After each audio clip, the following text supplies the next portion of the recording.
if you're looking to have changes in your team, if you're having a lot of hurdles, I heard so many team leaders talk about it. Go to your vision, go to your values. What is your culture? Is your culture supporting the problems you have?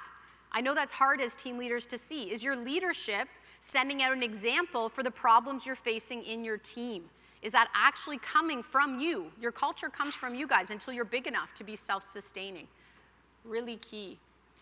And this one I really, really like. The role of the artist then precisely is to illuminate that darkness, blaze roads through the vast forest so that we will not in all our doing lose sight of its purpose, which is after all to make the world a more human dwelling place.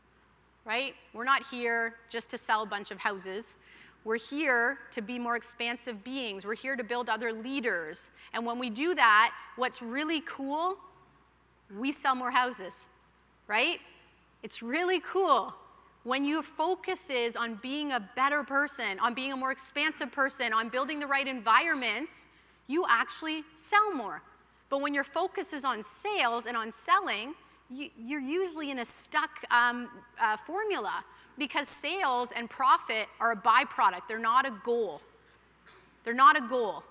If I do well with my community, if I do well with my clients, I will sell more homes. I will make more money, but that's not my goal, right? If you guys somebody comes to us, Andy or I, and says, I want to have a team that's capable of selling 800 homes a year, I don't say to them, okay, great, let's set up goals, let's set up a whole system, this is what you have to do. I say, what do we need to do in your team to make it capable of selling 500, 800, 400 houses each year? If you have a car and the max speed is whatever, I'm not a car person, but let's say it's 200 miles per hour, I don't know, whatever, go with the example. So if that's the max speed, you're not going to do the race again and expect the car to do more, right? You're going to have to invest in the engine and make it capable, its capacity to be higher for quicker speed. And you guys can tell me the right equation for that later.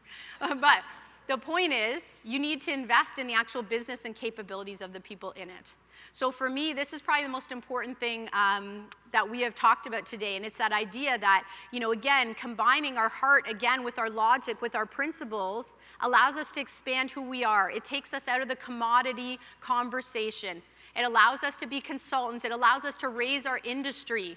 And what's beautiful is if you're in this place, you're all about your clients.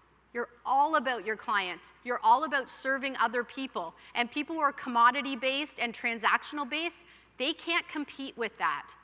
They can't. Somebody used to say to me, you can't fake sincerity. Ironically, it was the person who's least sincere I've ever met in my life.